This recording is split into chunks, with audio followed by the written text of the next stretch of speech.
فاسألوا أهل الذكر إن كنتم لا تعلمون।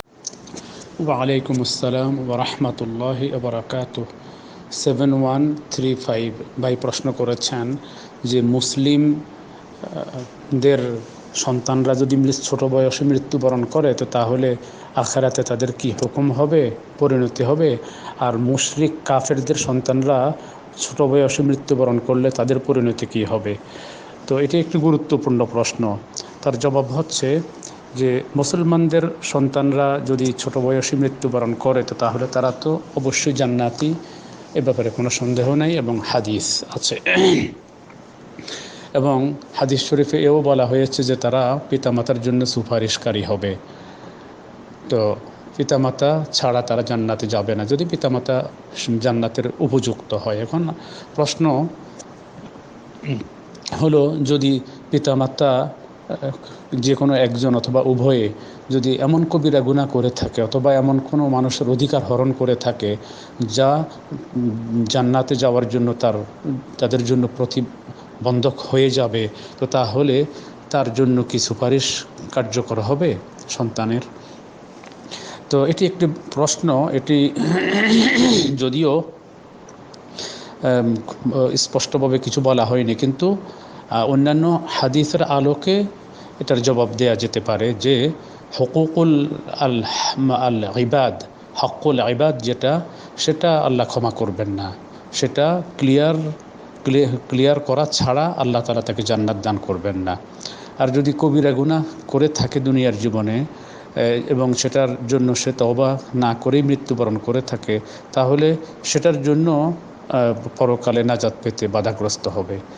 তো আর যদি তার গুনাহ কম হয়ে থাকে, সগীরা গুনাহই বেশি, কবিরা গুনাহ নেই, ছোটোখাটো গুনাহ আছে, তো তোর জন্য এবং অথবা এমন কিছু গুনাহ আছে যে গুনাহের কারণে একটা পিরিয়ড তারা জাহান্নামে জ্বলবে, এ ধরনের হুকুম তাদের উপরে এসে যায়।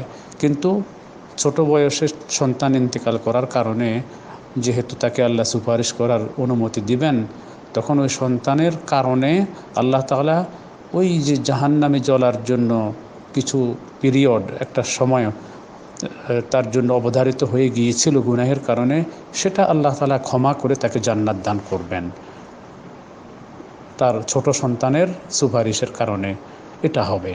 অতএব ছোট সন্তান দ্বারা উপকৃত হবে পরকালে। আর বাকি মুশরিক এবং কাফেরদের সন্তানদের পরিণতি কী হবে, এ ব্যাপারে বিভিন্ন বর্ণনায় এসেছে। কোনো হাদিসে এসেছে যে তারা মুসলমানদের জান্নাতীদের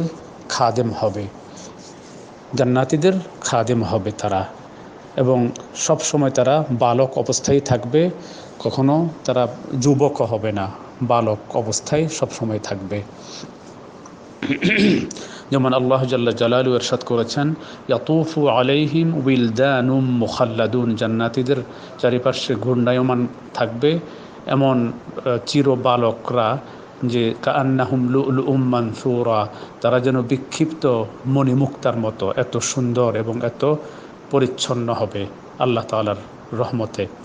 তো এরা মুশরিকদের সন্তানাদি হবে, এটা একটা বর্ণনা আছে। আরেক বর্ণনা আছে যে তাদের জন্য একজন রাসূল তখন সেখানে হাসরের ময়দানেই পাঠাবেন, এবং তিনি যে রাসূল হিসাবে প্রেরিত হয়েছেন কিছু প্রমাণও তিনি পেশ করবেন ওই সন্তানদের সামনে।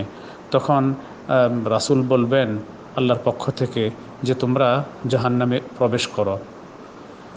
তো ওই রাসূলের সাল্লাল্লাহু আলাইহি ওয়াসাল্লামের আদেশ শুনে যে সমস্ত সন্তানরা জাহান্নামে নিজেদেরকে নিক্ষেপ করতে যাবে, বস্তুত সেটা আসলে জাহান্নাম নয়, সেটা হচ্ছে জান্নাত। আল্লাহ তাআলা সেই পরীক্ষার ব্যবস্থা করে দিবেন হাসরের ময়দানে। তো নবীর কথা শোনার সাথে সাথে সেটারই অনুকরণ করে সাথে সাথে তারা জাহান্নামের দিকে যখন অগ্রসর হবে, যখন প্রবেশ করবে, তখন দেখবে যে সেটা জান্নাত, জাহান্নাম নয়। আর ঠিক এর বিপরীত পক্ষে যে সমস্ত সন্তান অস্বীকার করবে, বলবে না আমরা জাহান্নামে যাব না, আসলে সেটা তো জান্নাতই ছিল, তারা বুঝেনি, কিন্তু তারা নবীর হুকুম অমান্য করবে। তিনি যে নবী আল্লাহর পক্ষ থেকে প্রেরিত সেটা কিন্তু প্রমাণ তিনি পেশ করবেন, কনফার্ম করবেন। তিনি কনফার্ম করার পরেও যে সমস্ত সন্তানরা সেই নবীর হুকুম পালন করবে না, তাদেরকে জাহান্নামে নিক্ষেপ করা হবে।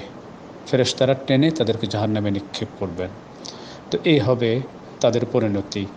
তো এই অবস্থার অবতারণা হবে, এই ব্যাপারেও হাদিস আছে।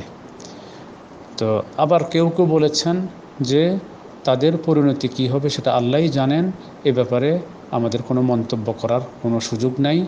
আল্লাহ তাআলাই সেদিন সিদ্ধান্ত ঘোষণা করবেন।